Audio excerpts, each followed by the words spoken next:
Welcome to our presentation on the benefits and uses of beta glucan. I'm Mark Cochran, and in just a few moments you'll see an interview with one of the foremost experts on beta glucan, Dr. Vaclav Vetvicka. He's come to us from the Department of Pathology and Laboratory Medicine at the University of Louisville to help us reach our goal of bringing you the information that will help you become more familiar with beta glucans through an understanding of the immune system, some basic biology and chemistry, and beta glucan's potential impact on wellness.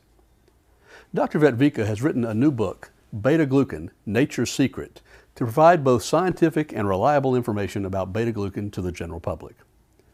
Now, everybody has heard something about beta glucans, but most people's knowledge is limited and confusing. Some don't believe any claims, while some others have unrealistic expectations. Much of the information on Medline and PubMed is too scientific and therefore difficult for the general public to understand. Some of the information on the internet is commercially driven and inaccurate. With 25 years of documented research on beta glucan, Dr. Vetvicka can help readers understand why a normal diet and typical food supplements will not perform like the proper use of beta glucan. During his 25 years of glucan studies, he worked with a Glucan Research group at the Institute of Microbiology, Czech Academy of Sciences in Prague, Czech Republic. He collaborated with Dr. Gordon Ross, one of the true glucan pioneers, in federally funded research on glucan activities, describing the glucan CR3 receptor interaction and the concept of synergy of glucan with anti-tumor antibodies. Most of today's clinical trials are based on these original findings. He has collaborated to evaluate the biological properties of glucan made and sold in the United States, Brazil, Turkey, Croatia, Germany, Taiwan, South Korea, Japan, and the Czech Republic. Dr. Vetvicka is not selling glucan and has never endorsed any particular brand of beta glucan. He wrote his book objectively and completely without any profit motive for educational purposes only. Any commercial names used in his book are mentioned only as a result of his own extensive testing. Now, after reading his book, one should have enough information to clearly and confidently decide why glucan is worth the effort and which glucan is the best to buy. This book is intended for students who have an interest in or are required to learn about glucan, for nutritionists who are looking for an improved nutritional regime, for readers who are seeking new ways to improve their health and to understand the confusing field of natural immune modulators, and for physicians who are interested in glucan and its action but have no time to immerse themselves into the vast universe of scientific publications. The field of glucan research is very active, with new scientific reports being published almost daily, bringing about interesting and clinically important knowledge. It is his desire to share the knowledge that he has gained with the public. We take you now to that interview with Dr. Vaclav Vetvicka. Dr. Vetvicka, thank you for being with us this morning. Oh, thank you. It's a pleasure to be here. Now that we know a little bit about you and they've heard a little bit about your background and so forth, where you work and what you've done. Is there anything you'd like to add to that before we get started? No, I think it just covers everything I do and everything I came from. Okay, so you've been here for how many years in the U.S.? Since 1991. Okay. A long time. Yeah, back before, I guess you came right after the wall came down. Huh? Yes, okay. Yes, you can say that. Okay, well, we know that from what we've already heard that you've got a lot of background in research on beta glucan, and probably, I guess, we'd say you're the premier researcher in this country, or maybe in the world. And so we're very excited to have you here with us. We've got a lot to cover, so let me just kind of jump right in. What drove you to study beta glucan over all the other compounds and things you could be involved in? Well, to tell the truth, I was a little bit sucked in, because when I came here, it was a different project. But about 6 months after I came, the first commercial soluble glucan appeared on the market, and it gave us a tool to study it. And one thing went to another, and I just got it as a full project, and I stayed with it. Okay. So it was a luck. Okay, so is beta glucan a new discovery? I know a lot of people haven't heard about it, although just recently I think I saw a little television commercial with a little girl talking about oats for breakfast in beta glucan. So it's starting to be introduced to the mass public, but most of us have never heard of it. How long has this been around? And well, we have to remember that the glucan is a polysaccharide, and the use of similar substances in medicine started somewhere around 1890. But in that time, people really didn't know what they have, what they are trying to do. So really, glucan showed up on the scientific radar somewhere around 1960. Okay. And it came in several waves, 5 years of intensive research, and people stopped thinking about it and started again in 70s, 80s. So it keeps coming. Okay. So that's a little bit of the background of it in terms of how we've come to know it. But tell me, just what is it? What does it do? Well, what is it? Is it just you can imagine it as a molecule of glucose, which is a common sugar, linked together in some kind of chain, and depending on which type of glucan you have, it's a shorter or longer chain, and you can have branches coming from it. So it's not a single or simple molecule, but it's not the most difficult or most strangest one either. So there are different types different of yeah. beta glucan, and also different sources. Gotcha. So why do you think? Why haven't we heard about it? It's been relatively, you say, came to the market or at least into the research in the 60s, but yet it's virtually unknown among the public. Well, I wouldn't say it's unknown, and we have to remember that since 1983, it's an official drug in Japan, and it's used ever since. So the world knows. It's more that the Western world doesn't. Ah, well, that's not unusual. Well, it's a problem of the philosophy, because the Eastern medicine, meaning the Chinese medicine, Japanese medicine, is more interested about the results. So if it works, let's use it. Here in Western Europe, United States, we have to know everything. We have to know exactly which molecule is doing what, how long, how fast, how it goes in our body. And as long as we don't know it fully, it's not approved. Gotcha. Well, so that leads me to the next question. What kind of scholarly research has been done on this particular compound? I have to say a lot, because if somebody goes to PubMed or some kind of scientific database, there is about 100,000 hits now. Is that right? And I try to keep up and making my secretary pretty unhappy, because about 50 papers appears every week. It's really booming. The research is really booming. So it's gotten ahead of steam.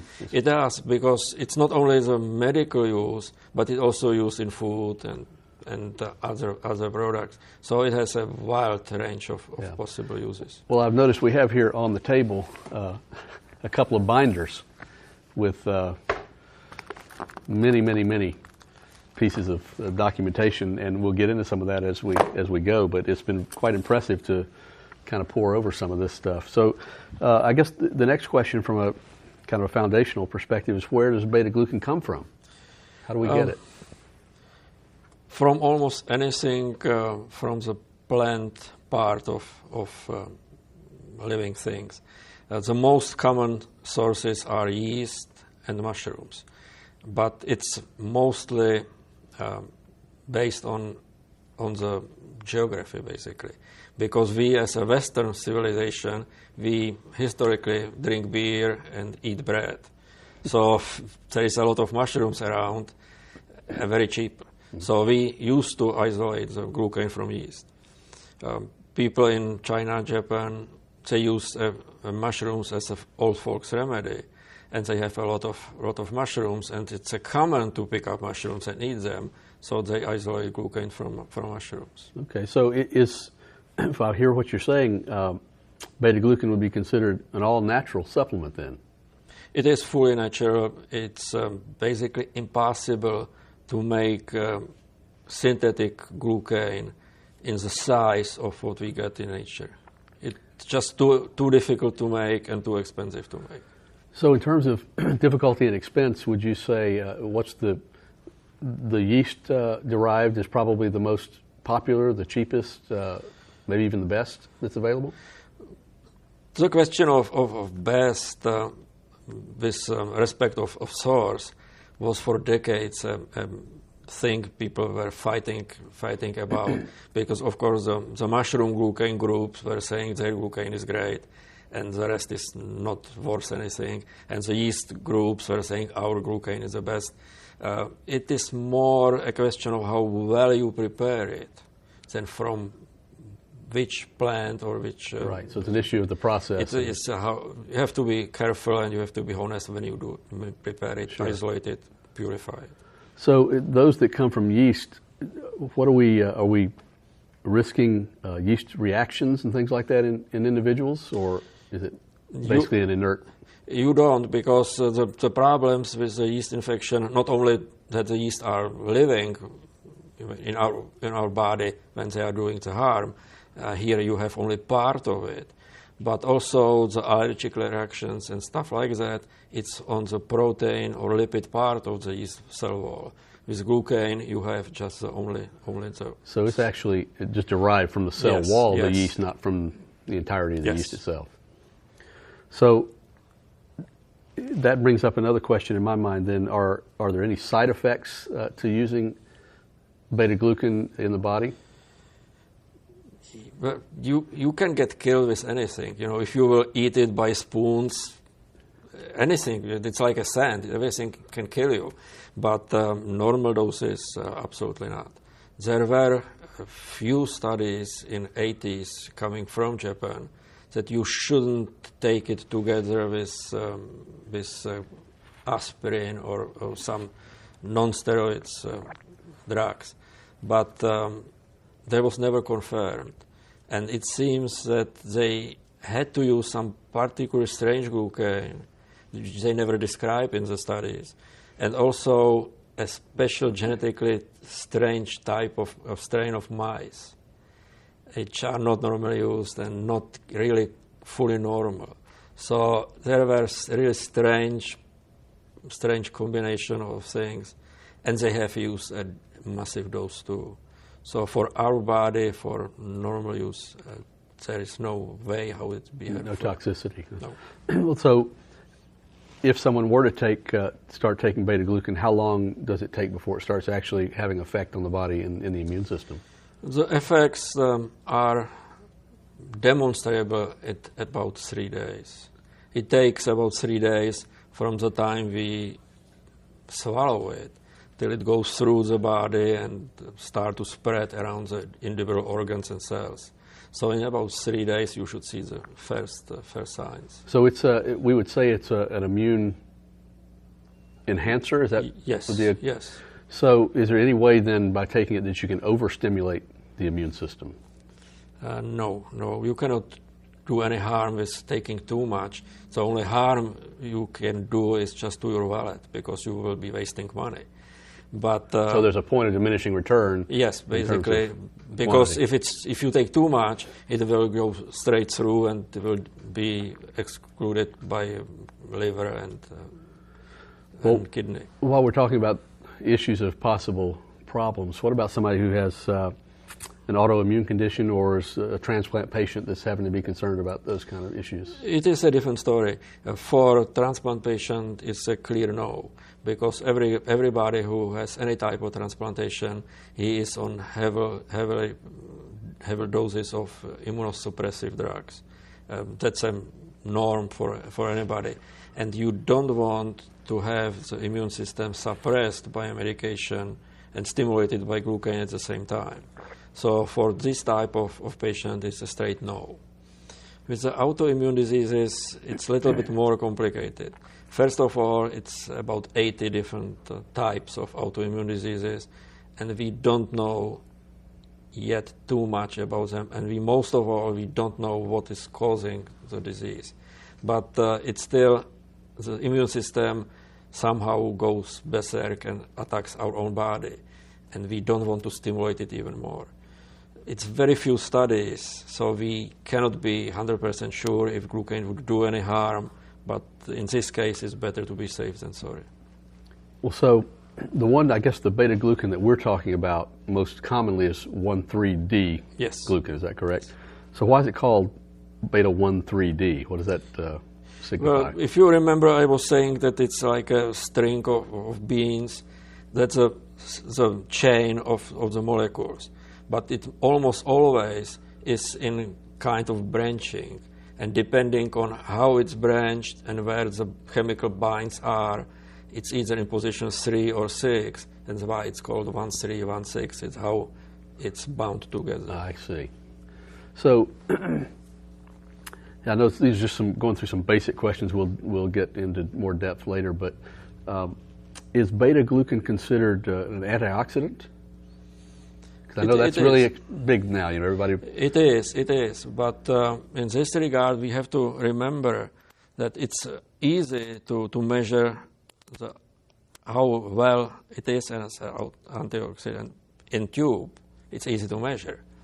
But once I swallow it, it's almost impossible to measure any effects in our body. So we know that it works in tube, but in our body, we just expect that it's working the same way. But it has the ability to act like an antioxidant. So, back to the source. So, do you believe that baker's yeast probably is the best for immune support in terms of where to derive the compound? I do. And one of the reasons is you can produce it in much larger batches than from mushrooms. And the yeast are the same every time. You can buy a wagon, basically, of yeast. Every single one will be identical. With mushrooms, you have to produce them. It's a growing plant, basically. They will grow differently every time you start the new batch. Many more variables with the mushrooms than you would with the baker's yeast. Yeah, and with a natural material, you want to have it as close as possible to have it the same every single time. Yeah. So that gives a big advantage to the yeast glucan. So I know that the glucan comes from barley, oats, and other grains. That's been popularized here lately.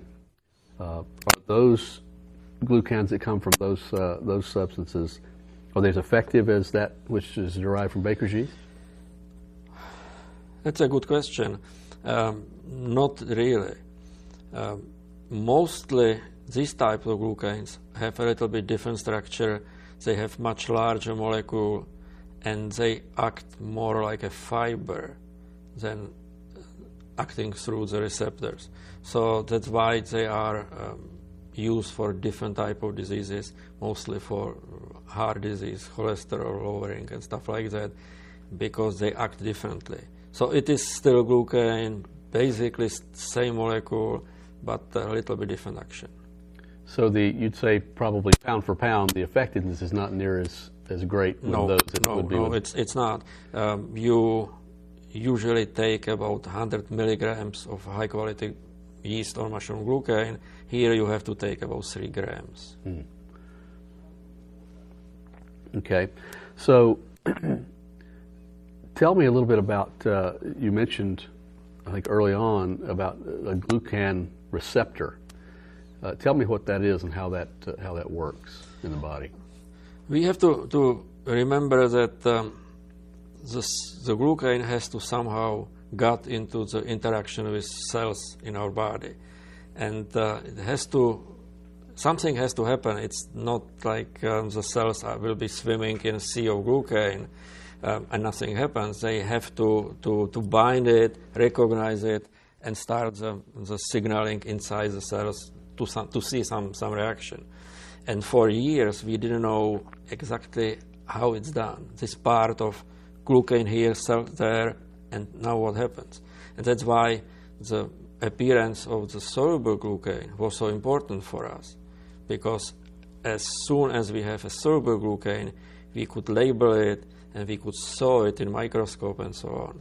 And using it, we found that the receptor for complement can bind it, and after the binding, it transfers the signals inside the cells, and it starts the whole process inside the cells. So maybe that's what we need to talk about just a little bit, is the mechanism for what happens. So when somebody swallows beta glucan, It goes through the stomach. Yeah. And how from there on, tell me kind of what the process is, how it goes through the system. It goes through the stomach basically unchanged, because we cannot process this type of saccharides. Only horses and animals basically eating grass can do it. We cannot. So it goes through the stomach. And inside the intestine, there are small patches of cells called Peyer's patches. And they have a lot of different cells inside, which have the receptor for the glucan. So when the glucan slowly passes through, they actively see it, the molecules of glucan, bind it, catch them, and suck them in.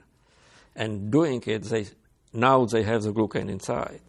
And they start slowly to chew it up into the smaller parts, leave the pyropatches into the other organs of the body, releasing the fragments, and this way the glucan is slowly spreading around our body.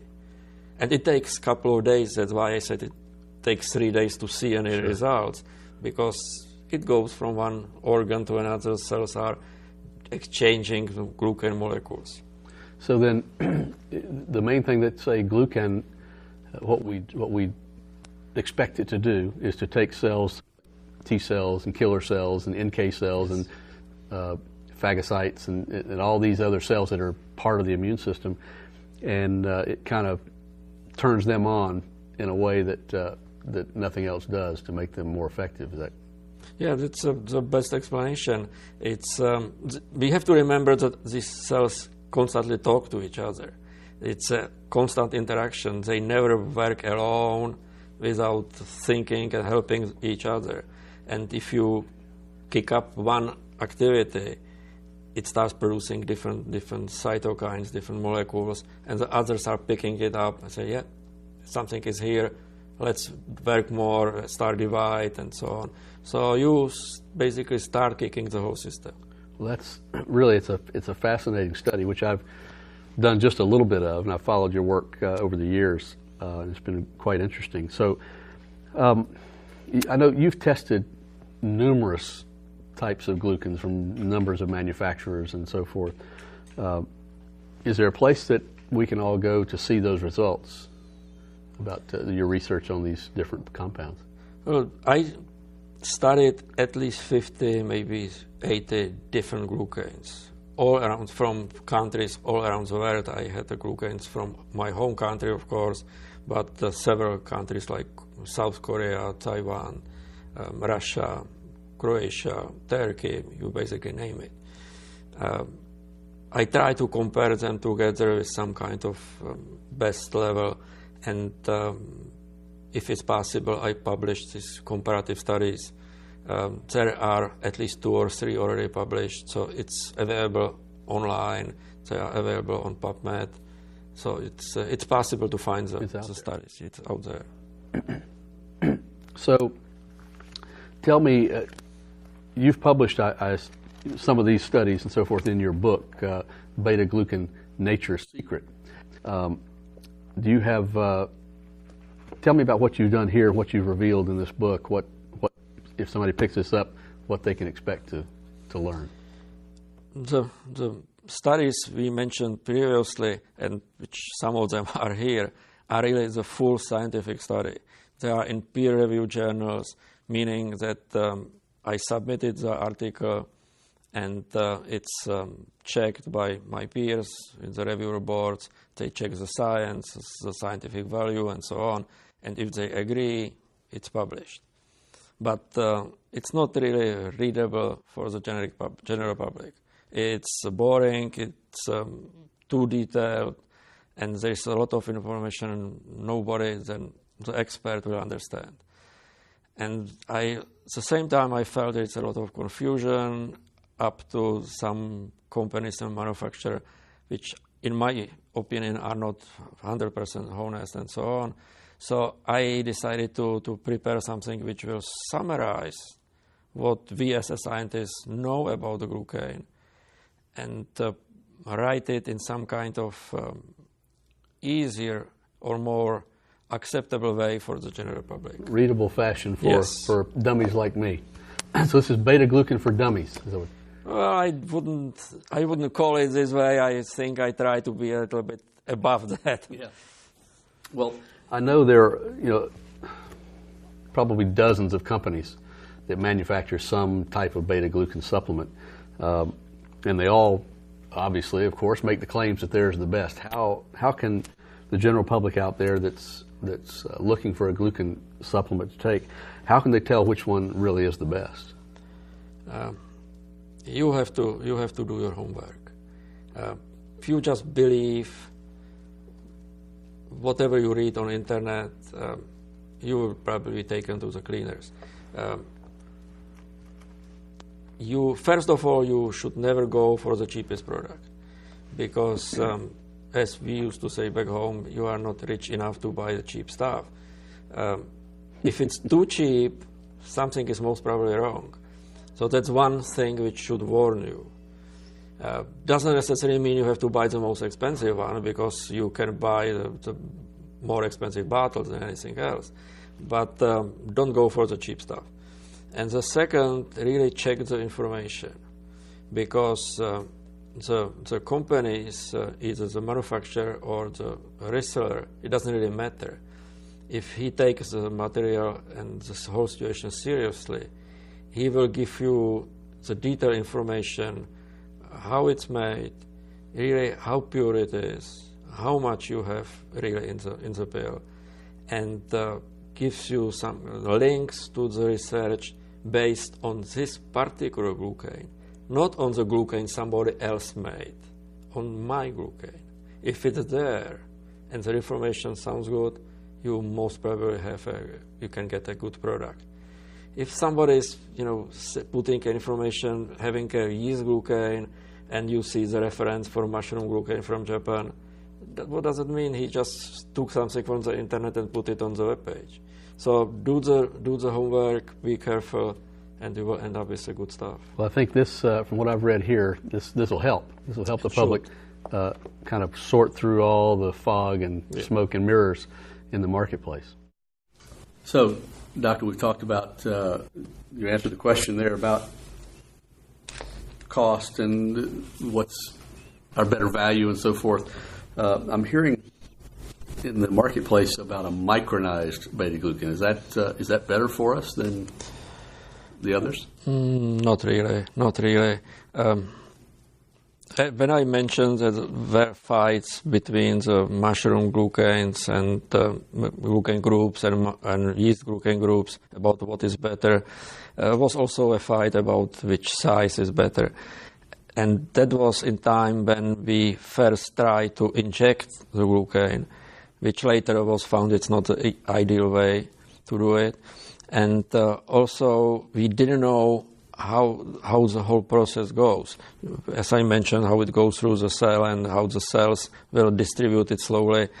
We couldn't imagine that the big or really large glucans would really be able to do something with the cells. So there was kind of idea that the smaller might be better.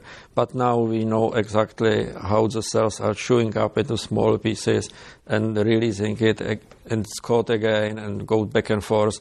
So there is absolutely no reason to believe that smaller will do any better reaction. So what you're saying is our body actually micronizes it itself. Yes. So that's an unnecessary process, even if it's even done. Is micronization, is that even a thing? Do we know if that's actually being done? Most probably it's not. We have to remember that a lot of companies are to some extent hiding behind claims of patented manufacturing processes. They are not actually lying. They have the patents on how to make it. And it's relatively easy to get a patent on manufacturing glucan, because you add one step, you change the temperature, and you immediately have a new process. Sure. You get a patent for it. It still doesn't say the glucan is better. And very few companies really have glucan and patents on glucan showing that this particular glucan they make is better in activity than the other glucan. So you can say whatever you want. Internet will take a lot of things, a lot of statements. Sure. But if you cannot back it up with a good science, it's just your private statement. Well, that having been said, then how important is purity in the beta glucan that we take? I know there's variances in terms of how pure the product is that's being sold. It is important. It is important a lot. Most of all, you get more products for your bucks if you have it pure. Because one question is how much is there. If you say 100 milligrams of 50% pure glucan is a different amount of 80%. But also, we have to imagine that the glucan, when we take it from the yeast cell wall, the major function of glucan in the cell wall is basically make it stronger. It's a little bit like the wires in concrete. And if we take it out, we try to get only the wires, but the bunches of concrete which are still there, if you have only 50% or 60% purified glucan, it's a lot of concrete around. And the cells with all the garbage around cannot really recognize the glucan inside. You have pieces of cell wall, you don't have the purified product. So it's not recognized by the cells, it doesn't bind right to the cell membrane, and it doesn't do what it's supposed to do. So, that being said, some people might think, okay, that's fine. I'll just take twice as much of this 50% purity or 60% purity and save money. Is that a wise choice? Well, it's a kind of type of general thinking which almost everybody starts to think. We did a lot of studies trying to either prove it or disprove it, and it just doesn't work. If you have bad glucan or low quality glucan, it doesn't really matter how much you take. You can take by spoon and you will still not get the type of reaction of the high quality glucan. So then, if you have a purified, a good quality product, how much would you recommend that people take to enhance their immune system? For healthy people, or with a normal health, regular health, the 100 milligrams per day is more than enough. The different question is if it's somebody who has repeated heavy infections or, God forbid, a cancer or something like that, you need a much larger dose. Does that dose change based on body weight? Well, of course, it's not some strict measurements, but for the normal size of guys, the 100 will be fine, and if it's a heavy infection, 500 to 1,000. If you have a cancer, 1,000, it's just probably the best. Yeah, and we talked about this a little earlier. You've indicated that we can't take too much, but we may take more than we need. We may be wasting money if we take 400 or 500 milligrams, unless we have some serious immune issue that we need to be looking at. Yeah, because in normal case, when we take it as a supplement, putting our immune system on the more active level, we still don't need to have it on absolutely full alarm.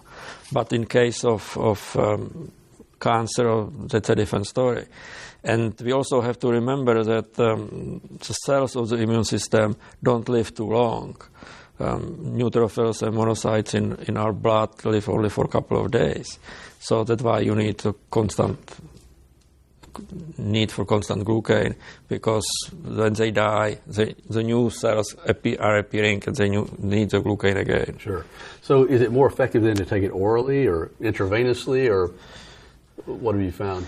The activity is the same. If you inject it, it's a little bit faster because you bystep the stomach and intestine processes.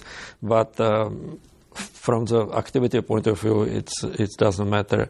And of course, it's much easier to swallow a pill than to have an injection. Sure. So if you had the pills, the capsules, can you break those open and take it like that, or would it be? Well, you can if you want. Not exactly sure why you would like to do it. The taste of the glucan, particularly if it's a yeast glucan, is slightly bitter. usually. If it's a mushroom glucan, it might have a little bit smell of mushrooms. It's not something which you would say it's really tough to swallow, but it's not exactly the most pleasurable thing. So it's easier to swallow the pill. The Europeans, manufacturers usually have a hard pill, not the soft, but it's more the tradition than anything else. But you can really break it and put it into yogurt or something like that and eat it with it if you have a problem with swallowing pills. Okay, so we talk about people that have health issues they're dealing with. A lot of these people are already on some sort of prescription medication. Is it a safe thing to do to take beta glucan along with prescription medications as well? I know that's a broad question. It is a broad question. We surely don't have a full range of studies saying this drug, yes, no problem, this drug, no problem. So we cannot say 100%, take it with anything. But the mechanism of glucan action are so specific, we really cannot say or cannot foresee any type of negative side effects when combined with other regular drugs. So it's always better to let your doctor know, don't take it secretly or something, because he should know everything about what you take. But I don't think we should be afraid of. We don't have so far any reasons not to take it with this or that. So the next step, I guess I would ask, the next question I would ask is because I've heard a lot on the internet and other places about beta glucan and cancer, because that's obviously the one thing that people are really concerned about, trying to find a way to help with that particular disease.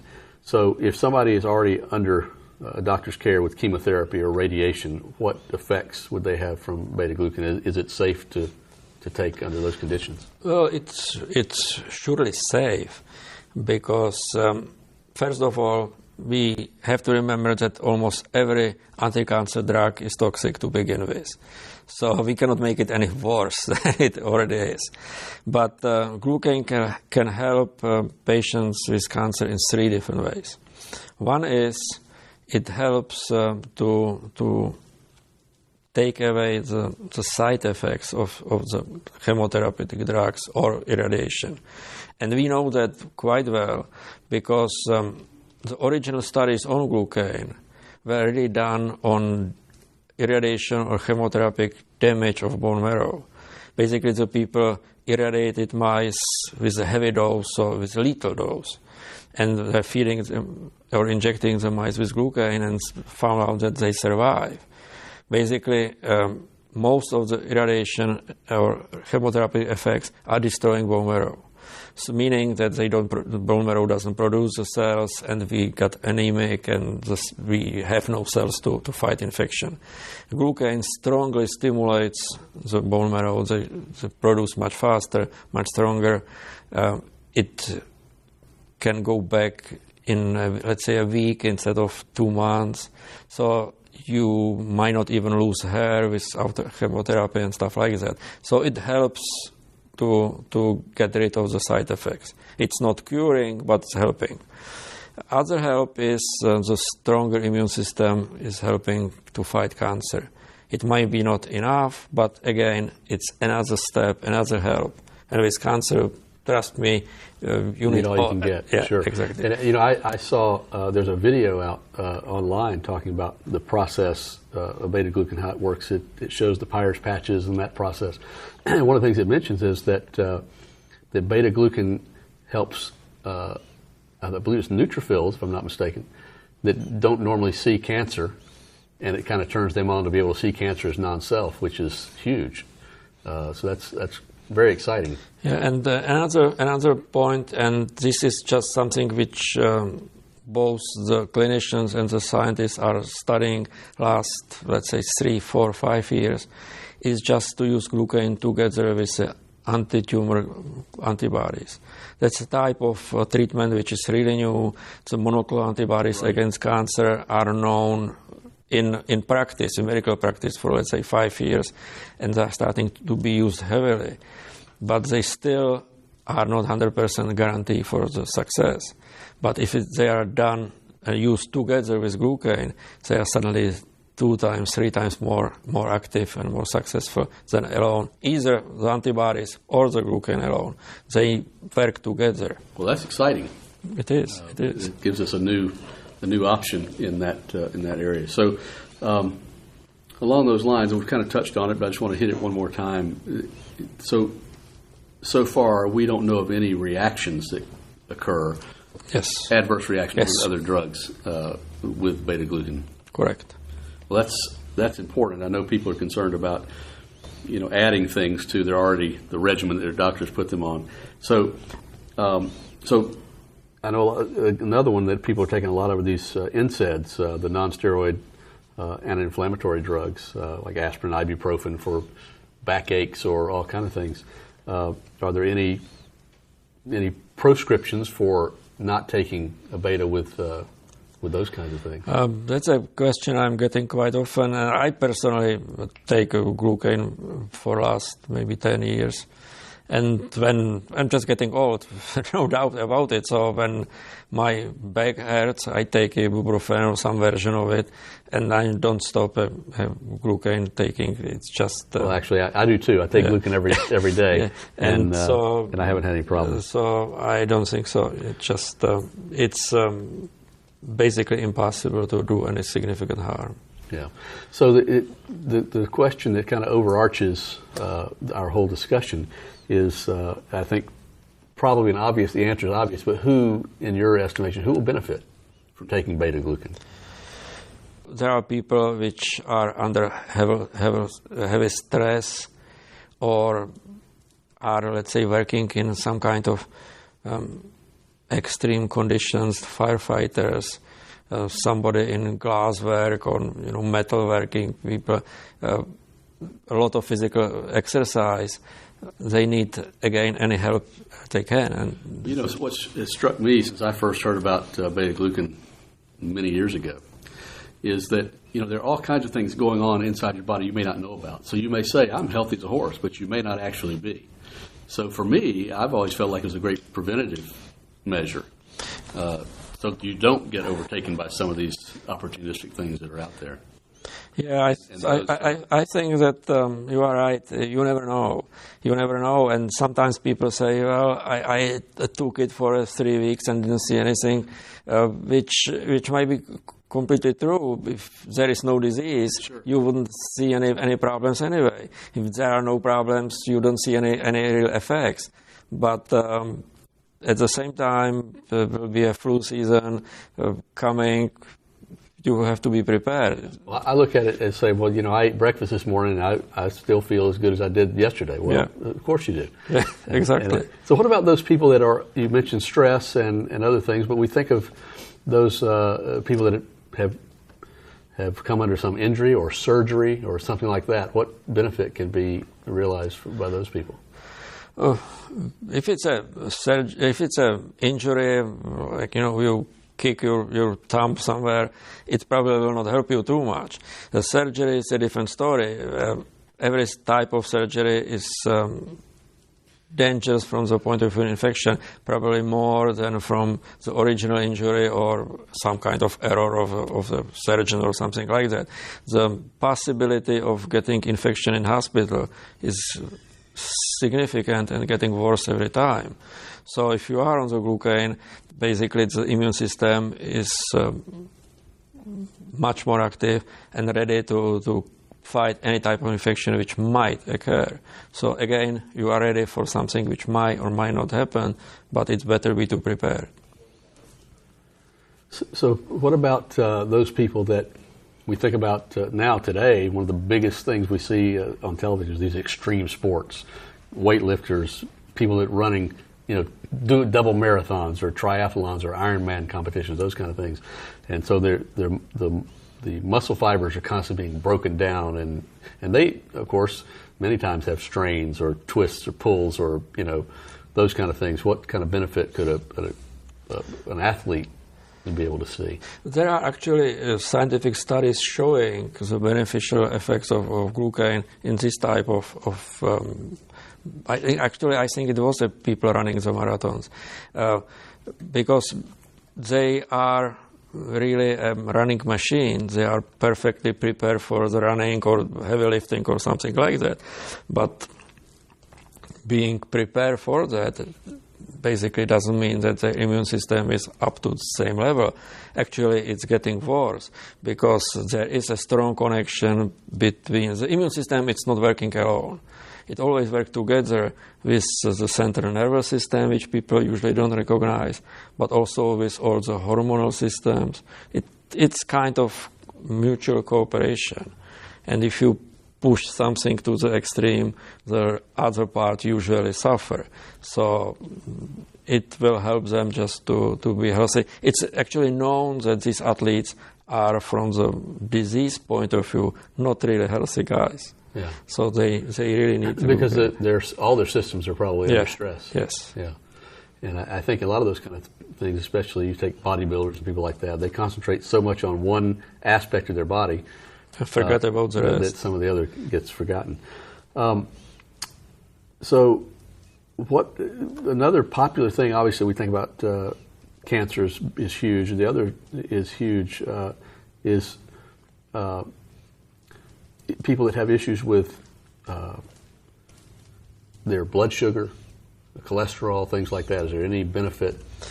In case of cholesterol, it is really demonstrated both on animals and many times on humans. It does help. It's of course it's not on the level of any lipid or statins.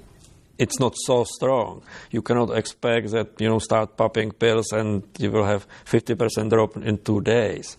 But if you really take it, and there the grain glucans are much more studied, so we know more about them, are really working and give you the 10% drop if you take them daily.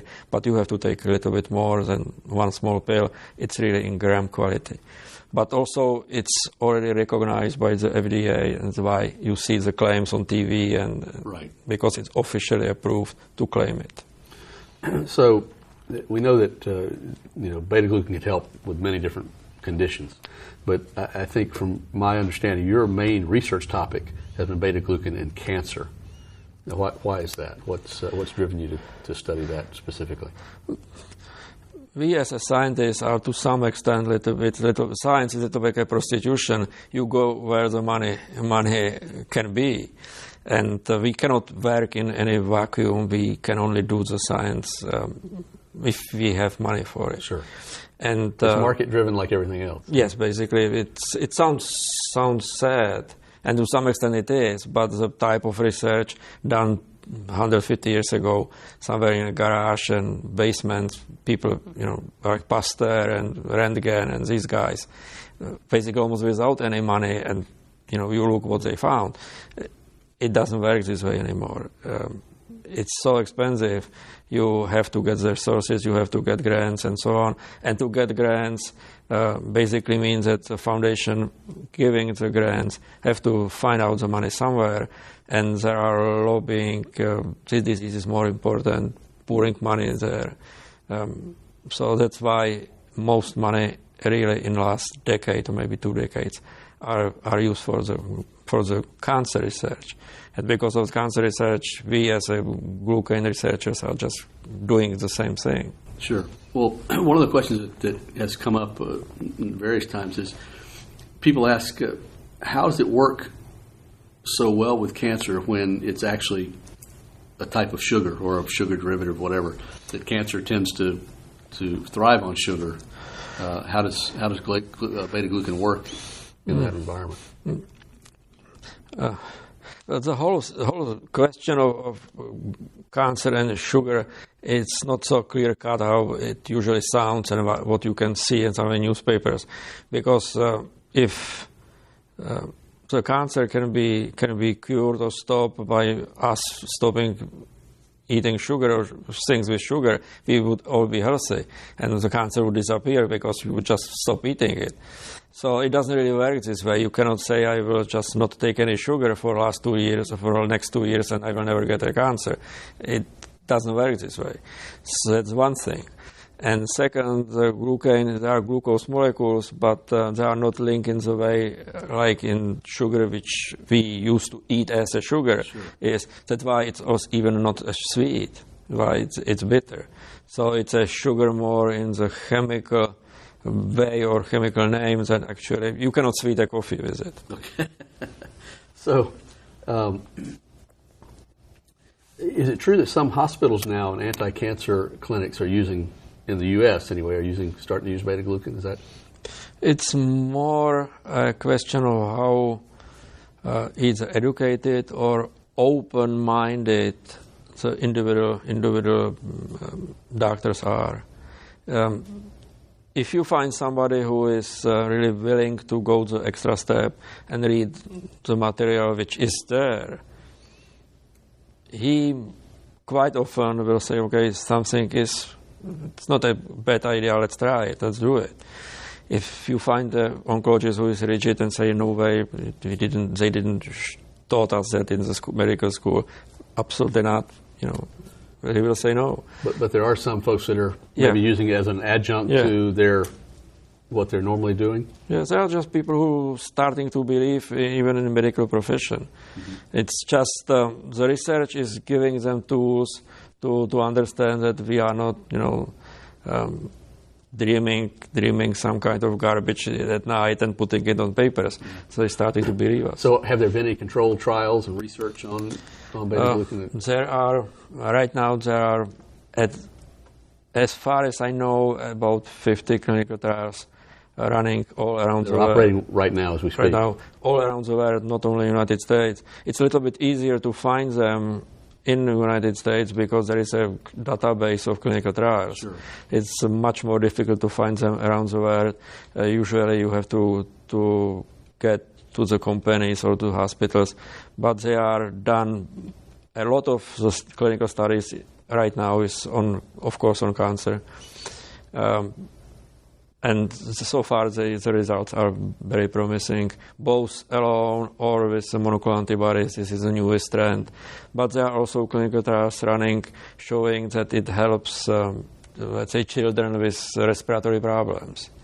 Months on glucan return their quality of life and levels of immunoglobulin to the level of normal kids.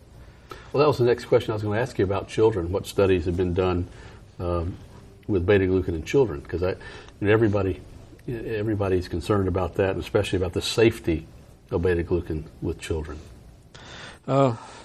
And if you say children, let's say thinking about something like 6 to 12, 16, not really 1-year-old, it's most probably no reason why to feed a 1-year-old children with a glucan. It would be absolutely close to impossible to figure out how much, and so it's not really necessary. But plus the immune system is so undeveloped around year 1, who knows?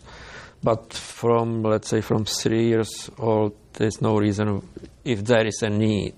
If it's a healthy kid, you probably don't need to have some kind of prophylactic glucan dose. But if there is ear infection, very often it's better to try it, particularly when the pediatrist would say that the immune system is not up to the level it should be. But the clinical trials on kids are right now on the age, let's say about from 8 to 15, and they are already published, and the results look great. What about, I've heard some rumblings out there about some topical beta glucans. Are they beneficial? Is there any reason to use those? It is strangely, it is heavily used in the cosmetic industry. You now can find glucan in almost any type of creams and eye drops and whatever the women use. To some extent, it's used as a filling material because of the fiber properties. Also, because of the molecule of glucan is a little bit strange. It's you can boil it, let's say, it changes the molecule, it cools down, it goes back to the same, it has elasticity in it, so it helps in creams too. There are studies, not many, but there are published studies showing that it increases the elasticity of skin, less wrinkles and stuff like that. I didn't do anything like that, but I saw the studies and they look quite legitimate. So it's surely not a bad thing to do. I did one study with a high school student once, and she was basically having a cream with glucan and putting on skin cancer of mice, and significantly helped them. I don't know why, I don't know how. It was more anecdotic than anything else, but it did work. So I was surprised more than she was. But that might be the next step. Well, so in looking at all that we've spoken about, how does beta glucan compare, in your estimation, to other immune system supplements that are out there? Well, this is relatively easy to answer. Glucan has one really big advantage. It's the most studied immunomodulator or natural immunomodulator from all. The biological studies goes to tens of thousands. If you think about anything else, you might find 10 papers, 15 papers. So that's one thing. You might not believe in scientific studies from one group, or you might say that if it's coming from China, it's not good, or their science, these scientists are not good. But if you have 10,000 papers from all around the world, they cannot just... Hard to ignore. Yeah, and these guys couldn't just, start to think something from the hip. And that's one thing. And the second is... the glucan is a simple molecule from a relatively simple source. Even if you have relatively low purity, you still have 65% of pure glucan in it. If you take any medical plant or medicinal plant, the people do, they boil leaves or they boil the roots, sometimes the whole plant. You never know. And that's it. They call it an extract of this plant or extract of that plant. You might probably have 50, 100 different molecules inside. You don't even know which 100.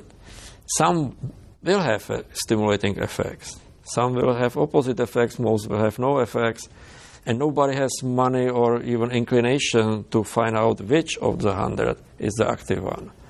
So you are more thinking about what your grandmother maybe told you. Yeah, you cut your finger, put this plant on it. But the science behind this is not there yet. So there are a lot of common supplements that people take for their immune system, like echinacea and colostrum and vitamins and who knows what. A lot of supplements that are combinations of all those things. So how do they compare to beta glucan in your estimation?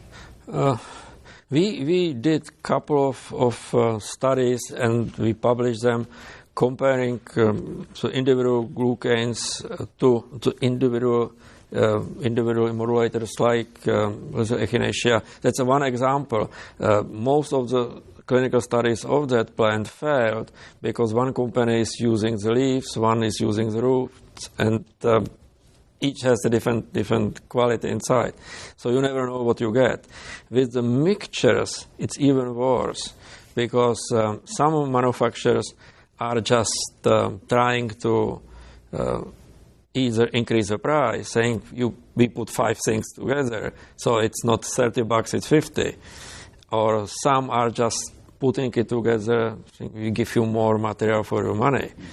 But none of them is actually doing any research that, we really should put this and that. So it's very little research done on what will be better if you combine it. With glucan, we know at least 3 substances which will work better together. but with the artificial mixtures, you are on your own. And we did the study, we compared it, and the mixtures were always on the bottom of the list. So can beta glucan act as a prebiotic to help feed probiotics? I know people are taking a lot of probiotics these days. Any benefit to those two? Our research, and saying our, I mean the science in general, is just in the beginning in this particular type of research. We are not really sure. There are studies suggesting it most probably will have beneficial effects, but compared to other studies we were talking about, we are just in the beginning. So we don't know, but we expect it will be helpful. So if I'm a generally healthy person, but I'm starting to get up in years where, like we both are, in our 50s, and so I start taking beta glucan, how can I know that it's working? What will I see? Will I see any effects? How will I know it's benefiting me?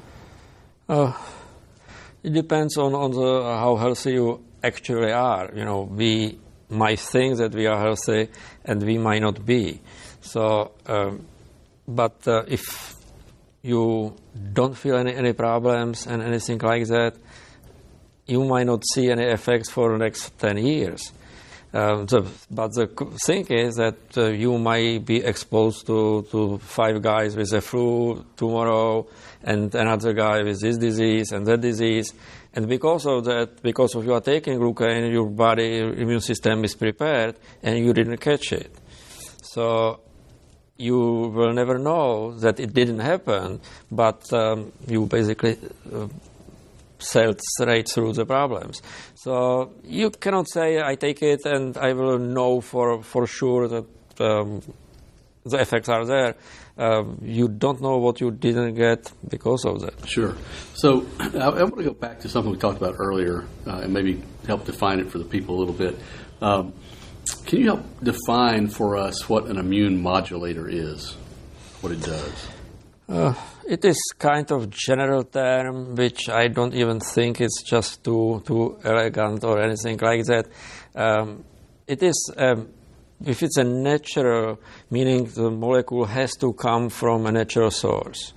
Sometimes you can have a modulator which is completely synthetic, but the term immunomodulator means that it's something which either in the plastic tube or in our body will modulate or change individual parts of the immune system so it works differently. You can basically consider even an immunosuppressive drug an immunomodulator because it modulates the immune system. So it's better to talk about if it's a stimulator or suppressor. But it is something which will affect our immune system and change its activities and abilities. So from your research, of course, beta glucan affects it in a very positive way. Yes. And in our body, we usually need a positive way. We need a stimulation. Only in cases like we talk about autoimmune diseases or transplantation, we need the opposite. We need to suppress the system so the system is not fighting the new kidney. Yeah, and I think in today's world, especially when we're all bombarded by pollutants in the air and the water and our stresses at work and other things that we do, it's probably pretty important to do everything we can to boost the immune system. It is. It's something which is usually neglected, but for a lot of our problems in last decades, they are our problems. It's a situation where we live, the conditions, how we live, what we eat, the pollution in the air, water, and so on. It's causing the diseases. It's a common knowledge even about the allergic diseases. There are dozens of studies from Iceland where for decades was very little allergy in Iceland. They have no trees. Grasses they don't have the allergic pollen and so on. So the level of allergy in Iceland, particularly among kids, was maybe 1/10 of what's found in Europe or United States. And last decade, the conditions change they still don't have trees, they still have the same grass, but they're eating differently, they have a bigger towns, factories, and so on.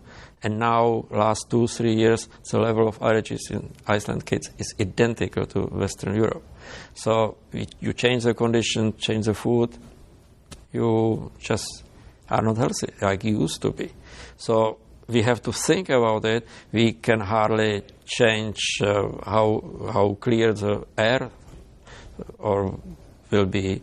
We might change the nutrition a little bit. We might change what we eat. We can go for better vegetable or something like that. But the conditions of the life will be the same, and there where the modulator can come and help.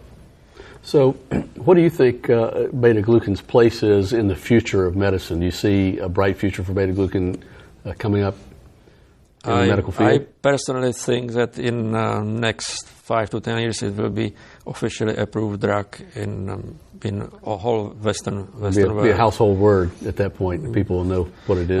The question which I really cannot answer, I cannot even figure out how expensive it will be as soon as the big pharma will step into it.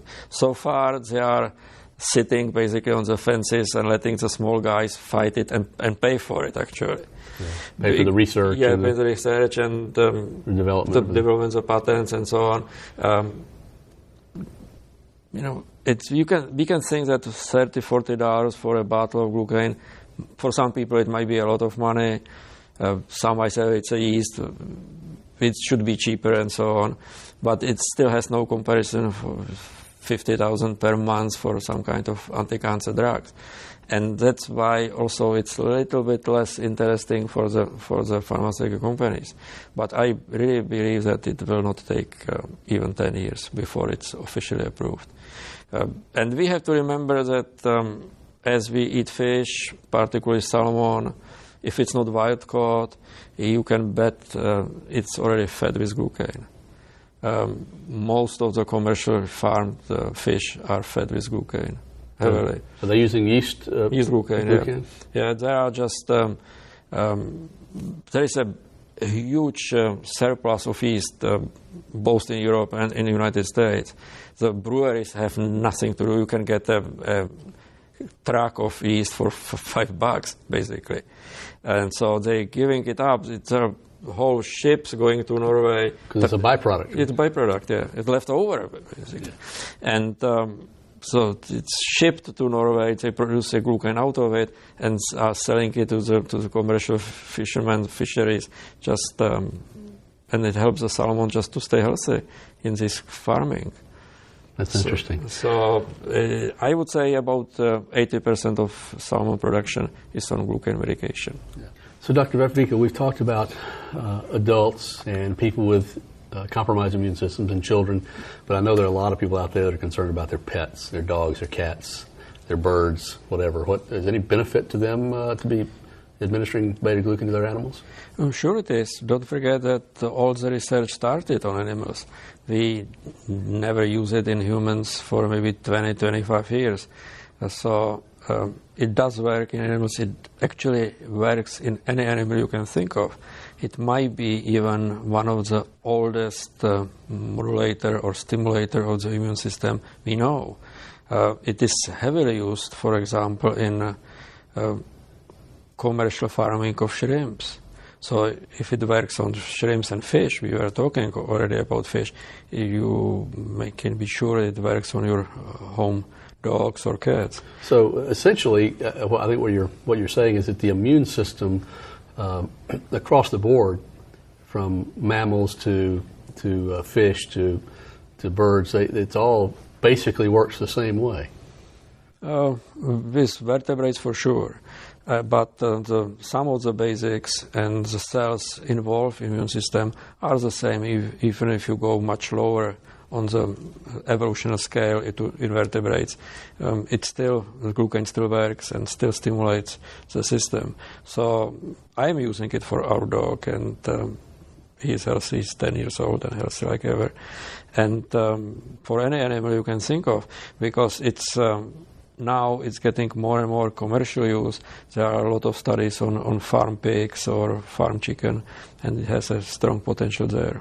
Good. Well, so the obvious question, of course, a lot of people have asked about a lot of supplements and things, is can I just eat a better diet, eat more vegetables, eat more salads, eat things that are more natural, more organic, and achieve the same effect as taking an oral beta glucan? It will not be the same effect if you change the diet, change it from bacon to carrot or something like that. Of course, it will do the body good. It will not save you for any. And don't any say diseases. bad things about bacon. No, you know, we love bacon. But it's with the food always in moderation. But also any help we can offer our body is just kind of cumulative effect. Nothing is 100% cure or anything like that. It's no magic bullet or anything like that. You have to keep adding. You help a little bit here, you add something, help there. So with a better food, organic food, for example, or farmer's food on farmer's market, it's a more healthy food, and it's another help. But none of them alone will save us completely. Sure, just more ammo in our arsenal. Yes, to basically. Help our immune system. As we kind of wrap up, everybody wants to know, I certainly do, what are you working on now?